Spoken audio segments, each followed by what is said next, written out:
শোনো ঋদ্ধিমণি, এখন তোমায় নিজেকে শান্ত রাখতে হবে, অন্তত যতক্ষণ না প্রাক্তন প্রধানমন্ত্রী মশাইয়ের শেষকৃত্য সম্পন্ন হচ্ছে ততক্ষণ। তারপর আমরা এর শেষ দেখেই যাব। কিন্তু আর কোনো কথা নয় ঋদ্ধিমণি। দেবী মীনাক্ষী,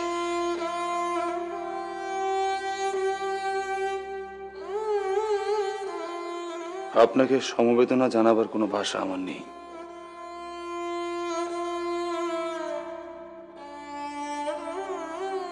তবে যেটা হয়েছে সেটা খুবই অন্যায় হয়েছে দেবী।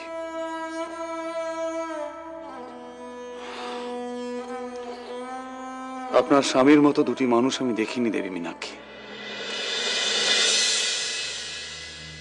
সৎ, নির্ভীক, দায়িত্ববান প্রধানমন্ত্রী মশাইয়ের অবদান সিংহল রাজ্য কোনোদিন ভুলবে না।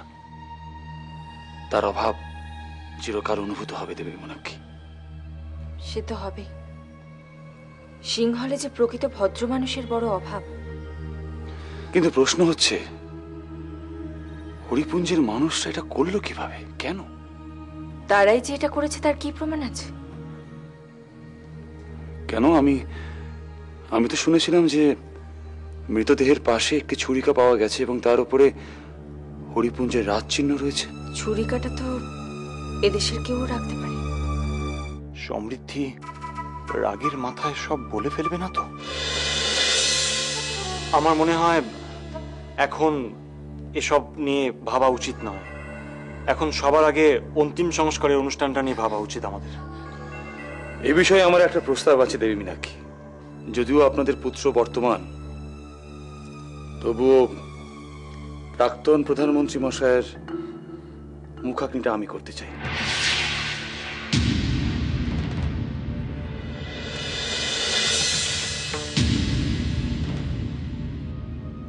আপনি কেন?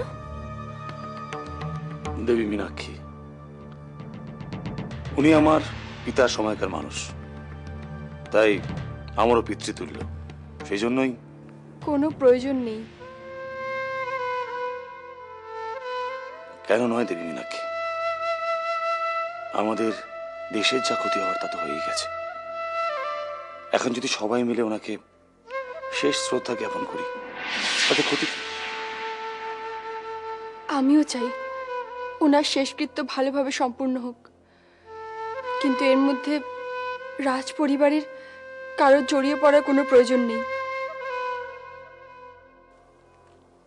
দেশের হয়তো ক্ষতি হয়েছে, কিন্তু সবচেয়ে বেশি ক্ষতি হয়েছে আমার। তাই আমার পরিবারের কজন আর চাইলে জয়দ্রথ শেষকৃত্যে উপস্থিত থাকবে।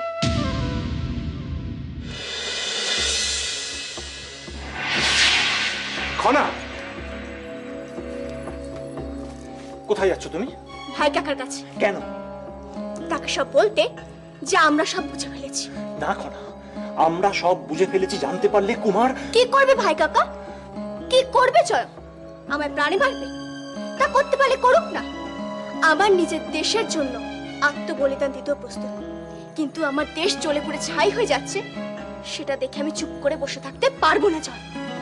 খনা, খনা শোনো, খনা। বোন, তুমি কি ভেবেছিলে সভায় একমাত্র তুমি কথা বলবে আর বাকি সবাই চুপ করে থাকবে, তাই তো? কিন্তু প্রধানমন্ত্রী মশাই সভায় উপস্থিত থাকলে তিনি কথা বলে যেতেন আর আমাদের চুপ করে থাকতে হতো। তুমি না পারতে তার সাথে তর্ক করতে, না পারতে তার প্রশ্নের উত্তর দিতে। হ্যাঁ, সে তো বুঝলাম, কিন্তু দিদি সভাটা যে স্থগিত হয়ে গেল। সে আফসোস তো আমারও হচ্ছে। কিন্তু রাষ্ট্রীয় শোক পালনের সিদ্ধান্তটা কে নিল বলো তো? কে দায়িত্ব নিয়ে ঘোষণাটা করলো? কি হলো, চুপ করে রইলে কেন, বলো। কে এই সিদ্ধান্তটা নিল শুনবে? কে? আমাদের মহানামা। খানা খানা